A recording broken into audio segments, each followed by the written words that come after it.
Ladies and gentlemen, welcome to It's Rainmaking Time. This is Kim Greenhouse. It gives me great pleasure to welcome best-selling author Robert Greene. He is the author of some books I'm sure you've all heard of: The 48 Laws of Power, The Art of Seduction, The 33 Strategies of War, and The 50th Law. He is also on the board of directors of American Apparel, and he's been a consultant for over 10 years. Ladies and gentlemen, we're going to talk about the book today, The 48 Laws of Power. We're going to learn about Robert Greene and his life and work. Ladies and gentlemen, welcome Robert Greene to It's Rainmaking Time. Good morning. Good morning. Thank you for having me on your show. I'm delighted you're here. I have read Sun Tzu's The Art of War. I've read The Craft of Power. I know that book, yes. And The Book of Five Rings. And the I Ching I've read. And so when I finally get to the 48 Laws of Power, a very extensively detailed book on power, I want to find out from you where you came to such depth and such a large range on this subject of power. Well, it's a combination of things. Some of it is my work experience. Since I left college many years ago, I had many different kinds of jobs in publishing, in film. I worked as a ditch digger. I worked at a detective agency. And in all of these places, I was sort of very keen on observing the power game as it would play itself out. It was something that people wouldn't talk about, and it would affect your life in a very deep way. There were sort of these unwritten codes of behavior that you should follow, and it was just very mysterious to me. And so I was always thinking about it. And then on the other hand, I read a lot. I'm a big student of history. Machiavelli is one of my favorite writers. So through the lens of reading Machiavelli, people like Balthazar Gracian,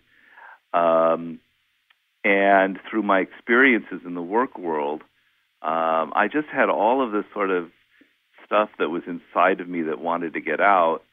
And when the opportunity came for me to write this book, and I worked with a book packager who sort of steered me through the process, it just all came out. And I did some research, but a lot of it was already there from years of experience. It seems in reading the 48 Laws of Power that it's full of great wisdom on one hand, and yet it seems as if there's a lot of distrust inherent in the meta message, a distrust of people that have to be somehow dealt with in a particular way. Am I correct or am I incorrect in that meta message? I would say that that's not inaccurate. Okay. Some people have said, well, you're almost talking about being paranoid, and then I would say, no, that is not correct. Some of it is a corrective to our age, to the time that we live in. And so I'm sort of I'm exaggerating a little bit. And what I mean by that is because I believe we live in an era of rather powerful political correctness, where certain things are not talked about. We talk about sex, we talk about money, we talk about this and that, but power is something that's almost a little bit dirty, and we don't want to talk about it. Bill Gates, he has his giant charitable organization, and that's the front that he gives to the public. And I'm not saying it's not real, but the stuff that he had to do to get to power, what he did with Microsoft, and all of the hardball maneuvering, that's like a secret. It's like a public secret. No one wants to talk about it. And so we all enter the work world with this kind of built-in naivete, and we think that coming out of college or wherever we come out, that people are sort of these nice people, creatures. We're all going to get along together.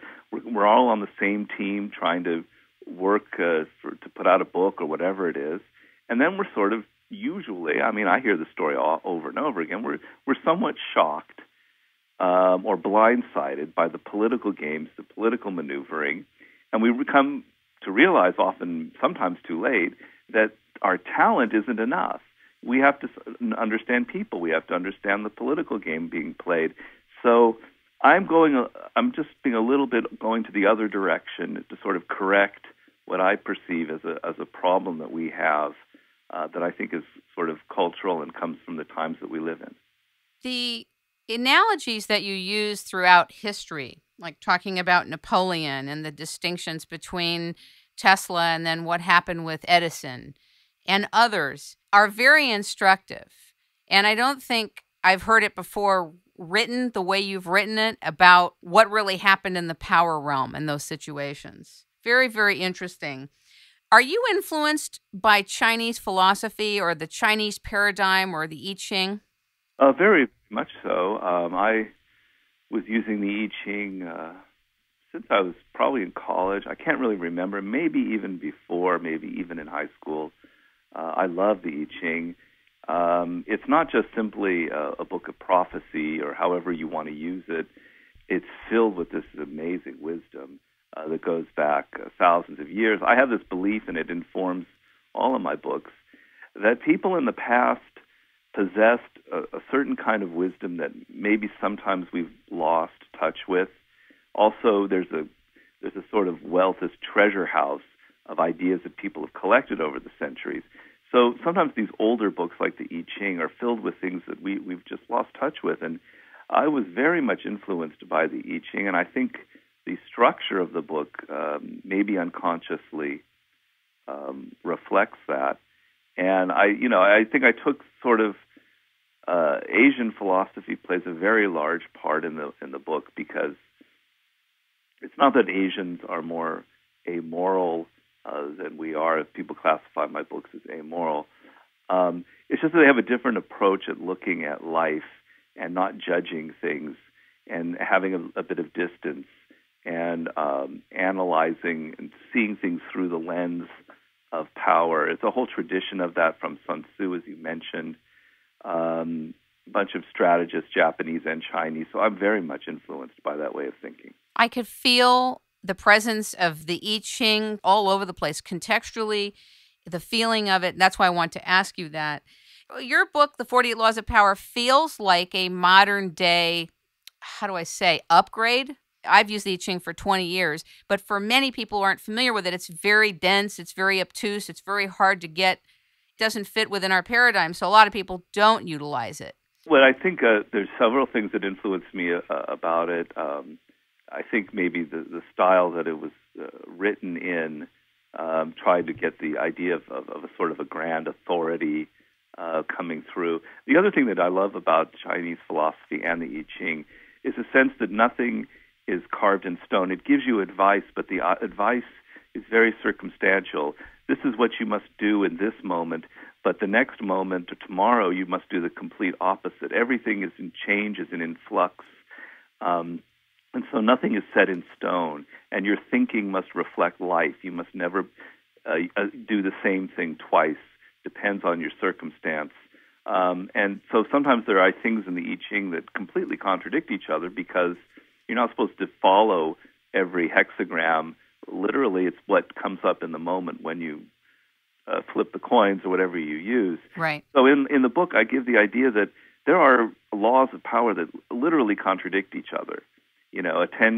Court attention at all cost, and then there's one later on about think as you like but behave like others, and sort of disguise what you're actually thinking, because it depends on where you are, who you are, what age, what kind of world you're living in. And then within each law, I have at the end what's called a reversal, in which I say, well, maybe you shouldn't follow this idea at all. In fact, you should do the exact opposite, and here's why you should do the opposite.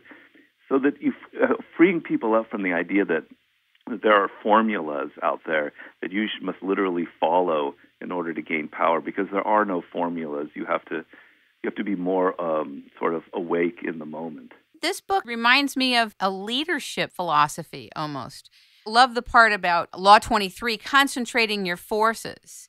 This is so obviously either used or not used in politics, in war, the activities that lead up to war, why people win and lose. Can you talk a little bit about the section on concentrating your forces, Law 23? Well, it is actually a very important law. It's one I often highlight as one of the ones I follow.